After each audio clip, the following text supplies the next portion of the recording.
Okay, we have Stella back today. Now you guys have seen Stella in a couple of previous videos. Stella's extremely dog reactive. Probably one of the worst I've had. Okay, I've put this video in here to show you guys Stella previously and how bad her reactivity is. It's on the higher level of any dog that I've ever trained. You'll see in a second here, Stella sees a dog and then I take her away to create a bit of a threshold. And you see she's noticed the dog here. And you're going to see her reactivity and how bad it is, and then see the improvements in this video coming up after this. Leave it. Hey, okay. So this is how bad it gets. So Stella's going to go on a gentle leader. So there's no control on a flat collar. We know she's reactive. But the problem with that reactivity, sometimes that reactivity doesn't cross over to actual aggression and hurting dogs. You can misread it. So what I'm going to do today is I have my dog here. I'm going to get the muzzle on Stella, get her used to the muzzle. It'll take a little bit, get her somewhat comfortable with it. And then we're going to go through a process of introducing her to my dog. Because the only way you know if your dog is going to do this to other dogs, you need to get them to meet other dogs. Often, we've all seen the videos where you'll see two dogs opposite side of the fence, and you'll have like fence fighting, dog reactivity. But you take the fence away and these dogs suddenly stop fighting. That can happen with reactivity with dogs on lead as well, to a level where you would think if you let them off lead, they would actually fight and hurt each other, but often that doesn't happen. So I'm hoping that's going to be the case today, but we're going to start with this muzzle first, get Stella used to it. She's a beautiful dog. She's got great nature. She's nice. She's a little bit nervous, can get a little bit anxious, but her main issue is her dog reactivity. So hopefully we can solve this today and really just answer the question of what we think Stella is going to do. Is she going to follow through with things on dogs, or is it more about fear than true aggression? But we shall answer that question once you get used to this muzzle. Okay, so we've got the muzzle on Stella. Now, this is the least reaction I've ever seen to a muzzle in my life with a dog. I don't know if she's had one on before, but this is the first time I put one on Stella, and she hasn't had one reaction to try and get it off. So it gives me the feeling that Stella's had this on before, because to have no reactivity like this is a dog that, okay, she's gone a bit quiet, but I would have there'd be a really strong argument to say that she's definitely had this muzzle on before, because she's not tried to get it off once and she's not even concerned about it. So what we're going to do now is we're going to go through the process with my dog. We're going to have reactivity, 100%. We can't help that. We're going to try and avoid any positive punishment, which means giving punishment. We want to try and avoid the punishment. We want to try and go more the positive sort of reinforcement route. That being said, we're going to have to judge this as we go. Stella's definitely going to need correcting, but I think the quicker we get her to my dog, the better. Now, my dog, other dogs will let you know. Dogs are really good judges of character, better than humans. If he's not too scared and freaking out, it's a pretty good sign that he's comfortable with the other dog, even though the dogs will bark. I've seen it many times before. Humans will react and go, oh my God, that's terrible. Dogs are very good at sorting it out. Good girl. Good, bring him over closer. So just working at thresholds here. I'm looking for reactions. Good girl, Stella, leave it. Good girl. Good girl. Good girl. And this is all the process you're going to go through. But you've got to be ready, okay? There's no doubt Stella might. Now, this doesn't necessarily mean bad, okay? Yes, it's growling. But she's going low to the ground. I want to see what she's actually going to be like.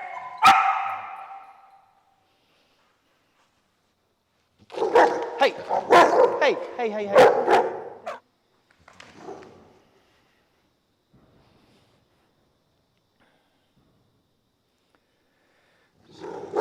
I want you to bring Nash in, and he's going to smell her at the back. Good girl. Shh, shh, shh, shh, shh. Hey. Shh. Good girl. Good girl. Shh. It's okay. So Nash is obviously picking up on the body language. Good. Walk him around more. Just walk him around. Hey, hey. Hey, hey, hey. Shh. Shh. Hey. No. Enough. Be nice. Shush.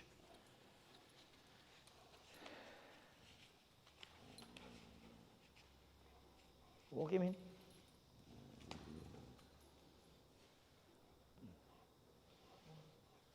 Good girl, Stella. Okay, I'm just going to walk her around now. Going to walk him around, not too close. Walk past there. Leave it. Leave it. Leave it. Leave it. No. Leave it. Good girl, Stella. Leave it. Good girl. Leave it. Good girl. Leave it.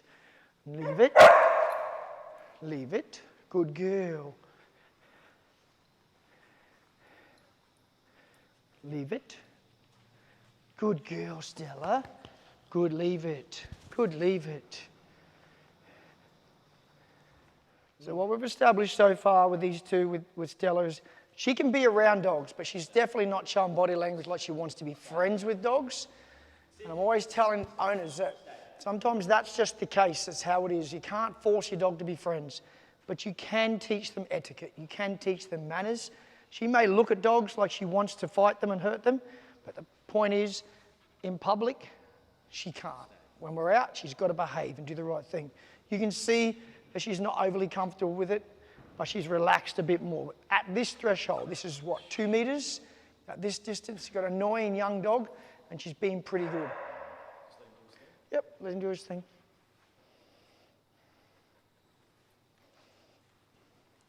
Good girl, Stella. Good girl. Good girl. Leave it. It's okay, Stella. Hey. Shh. So what I'm working out here and what I have worked out is what we thought. It's very fear-based. So even when I gave freedom on the lead there for Stella, she didn't lunge and try and grab hold of my dog. It's all back up and bark and sort of backwards. So it's definitely fear-based. That being said, you still can't have a dog that does this in public. But today is all about just establishing the aggression Stella has, whether it's outright aggression, going to physically attack, or it's more of a stay away bark. So walk Stella around Nash now. Stay. Stay. Stay.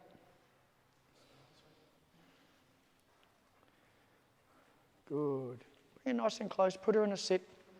Sit. Good. Stay. Stay.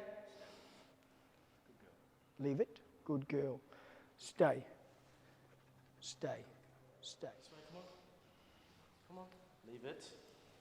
Good. Put her in a sit. Stella. Sit. Stella, sit. Good. See, she knows it. Just name first and then a confident sit command. Yep. Keep her there. Stay. Now heel. Stay. Heel. Quick. Good boy. Sit. Good boy. Heel. Good boy.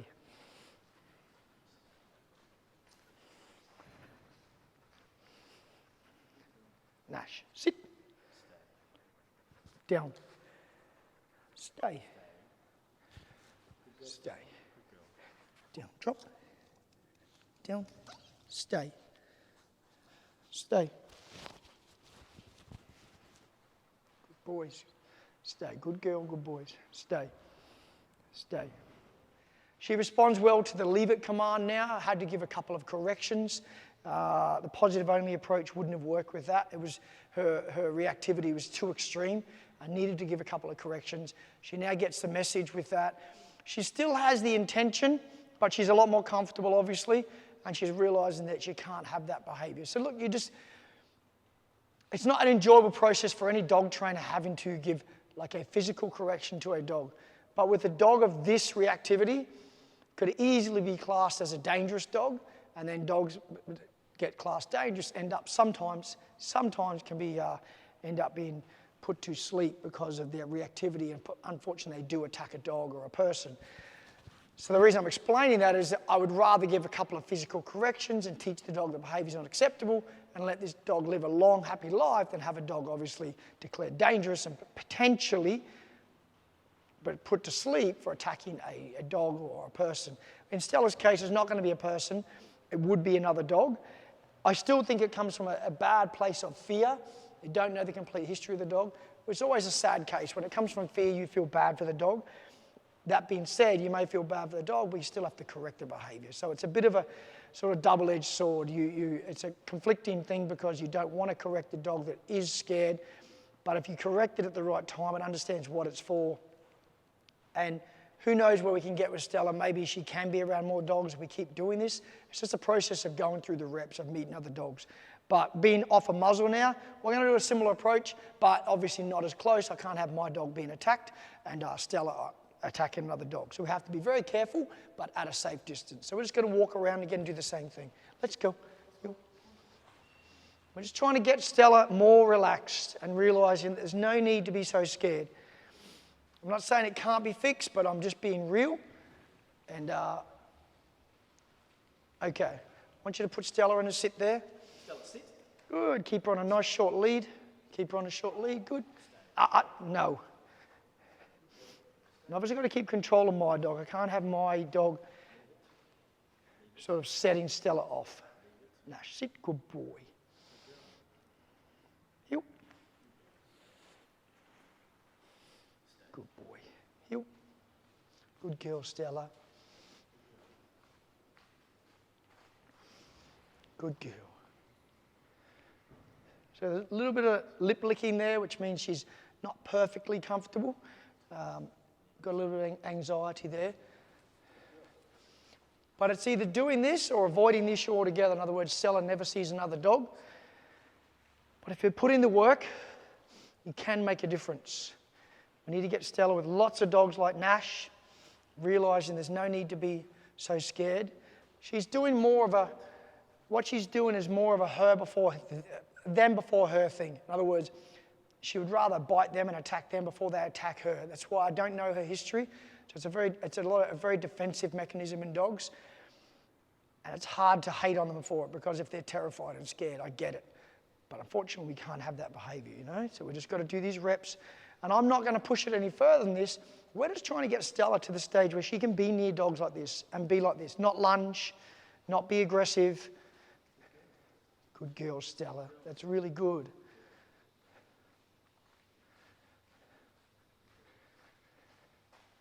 So I'm going to put my dog on a swap with Taran now. I haven't said on camera, this is my son, Taran. Sit. Stay. Stay. I'll take her, you take Nash. Stay. Good girl, Stella. Good girl. Now I'm going to walk Stella around Nash, so he stays. Let's go. Come on, Stella. Good girl. Just changing, mixing it up, back and forward. Good girl, Stella. Come on. Stella, sit. She's definitely a lot more relaxed now. She's not looking at Nash. She's not giving the eye contact. And it's not through a fear from me. She's not sort of shying away. She's just avoiding, sitting there. She's doing a lot better. But complacency is what gets dogs fighting other dogs. People go, oh, my dog's fixed, and they can beat a dog. From this distance, it's fine, but dogs can go like that very, very quickly. So never be complacent. And we don't want to push it too far. You always want to end a session on a really positive note, not on the dog being aggressive and you correcting the dog and there's a big fight and the dog leaves the session just thinking that was horrible. All it remembers is negativity from that session. You want your dog, like Stella, that's extremely reactive, to leave a session like this going, well, that was pretty nice. I met another dog. It didn't try and attack me and it was all good. And if you do enough of those repetitions, like I say, you never know where you can get with a dog like this if you're prepared to put in the work. The fact that my dog's prepared to lay down and not even look, it's good. He's relaxed. She's pretty relaxed. Okay, Stella, heel. Good girl.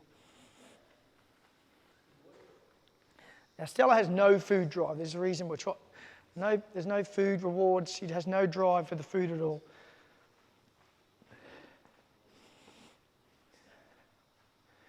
Good girl, Stella. Sit.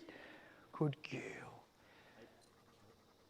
Good girl. So what we've established today, like I've already said, is that Stella can be around dogs at a threshold. She needs, like all dogs like this, needs a confident handler. If you have a dog that's reactive, you need to show confidence in your handling skills. I do believe you need to use some form of correction, call it positive punishment. So the word positive doesn't mean a good thing. It means you're giving something to the dog in the form of punishment, whether it be a correction through the collar, the lead, the halter, whatever it is. I know there's a school of thought out there of people who avoid corrections altogether. I suppose it's each to their own, but to correct a dog like this with no correction will be very, very difficult. It'll probably end up in the dog just having a threshold at 100 meters away, so you never have to give a correction. And it's not realistic. You want to be the point where you can at least walk in a somewhat restricted area with dogs around and your dog isn't reactive. That's all we're trying to get. We're trying to be real. We're not being unrealistic with Stella here. She's probably never going to get on with dogs and have a fun play day with them. But if the owner can at least walk downtown, walk around with the dog on lead without her reacting, we're having a win. And that's all it's about being realistic with your goals with the dog. Some people are very unrealistic and you're probably never going to achieve that high level that you want in some dogs with reactivity. Like I said at the start, Stella is on the very high end of reactivity of dogs I've trained. Very, very bad. Not sure where it comes from exactly, but she has it regardless. And we need to try and find a protocol, a system that works for her and her owner. And it is about this distance. Provided the dogs are right as well, you would also have to be aware of Stella being around the right dogs. If you're with a dog like Stella who's reactive, you need to read other dogs' body languages. We don't look for dogs that are showing other dogs that are dominant, tails up, and really staunch-looking dogs. That's going to set her reactivity off probably a lot quicker than seeing a dog like Nash, who's clearly non-threatening, laying on the ground, and that's what we want. So where we've got to is a couple of meters, which is pretty good, with no reactivity, which is a lot better than I thought we'd get today, considering her reactivity at the very start. To get to this, through a few corrections that got given, there's been no more since, and if they are now, the thing about the corrections, if you do them right, they become very small in the end, very small. I do believe dogs have to have a consequence to outweigh the desire. Consequence may not always be physical. It could be going to the bed or going to their place, or it could be food related. But if their desire is to attack another dog, the consequence to make them not attack, it has to be firm. You are not going to outweigh that desire otherwise. And that's very important to remember. If she's trying to attack and I'm just going, naughty dog, it's never going to stop. It's not going to cut through. She is so focused on my dog and attacking him, I needed to correct and teach her this behavior is not acceptable. That being said, it's still in this brain, but she realizes rules are rules and I can't do it. Let's do one more last lap around. Leave it. Good girl.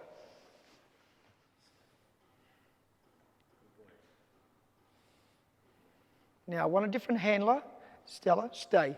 Now, stay. I trust my handling, stay. You're going to go and get her, stay. Good girl, look at that tail. That was good. Different handlers are important because Stella clearly sees me as someone who's quite authoritarian over her, but my son is a learning dog training and she picks up on that. And that's a good thing because she needs to learn to listen to everyone regardless of their skills and abilities. So we're going to do the same, but be aware of her. Try to avoid any physical. Give her the leave it before she comes across Nash. So go up that end, buddy. Let's go. Heel. Okay, walk. Let's go. Walk confident. Heel. Leave it. Praise her. Give her a pat. Good girl. Down. Stay. Let her go. Down. Good. She listens to two. What a dog trainer. Okay, but keep her relaxed. She's a beautiful dog. And it's always sad to see a dog that can be so scared, that looks so savage, but it comes from that place of fear. Yeah! And we want to end the session on a positive note. Good girl. Ready? Wow. Woohoo! Good girl, Stella. Good girl. What's this? Yes. Good girl. Yes. Good girl. So the reason I'm out here like this now, you might think I'm crazy, but we noticed when Stella was playing off the lead, which is pretty common, she's obviously more relaxed, but she saw my dog and didn't react. So I said to my son, I want to test this and see how she goes. And she clearly knows my dog's here and we have not one reactivity. So this is one of these ones where you're like, I can't figure dogs out. I can, but I think you know what I mean. That severe leash reactivity and then nothing off a lead. But the problem here is you can't have your dogs off lead. So we have an issue. You can't walk your dogs around off lead. In a perfect world, that'd be great. Stella would have no problems. I've seen this before in many dogs, where a dog has no problem with other dogs, provided she's left alone. But normally that reactivity would probably still happen now if she'd seen another dog, but she's not a concern, provided she's got her ball. She's not even showing interest in my dog. Not going to let him off lead though. He's too young. He'll be too silly, and I don't want my dog to have a bad experience. So I've got to keep him safe and not push the issue. But this is a nice response. Have the ball in your hand and just walk past. Let her follow you. Keep coming. The ball can be a good redirect. Just to let her not be focused. Yeah, whatever. I'm comfortable with this. I can clearly see Stella has no interest in my dog. She's not uncomfortable, there's no anxiety. She's got the ball, she's good. Stella, come here. Good girl. There you go. She likes being thrown the ball.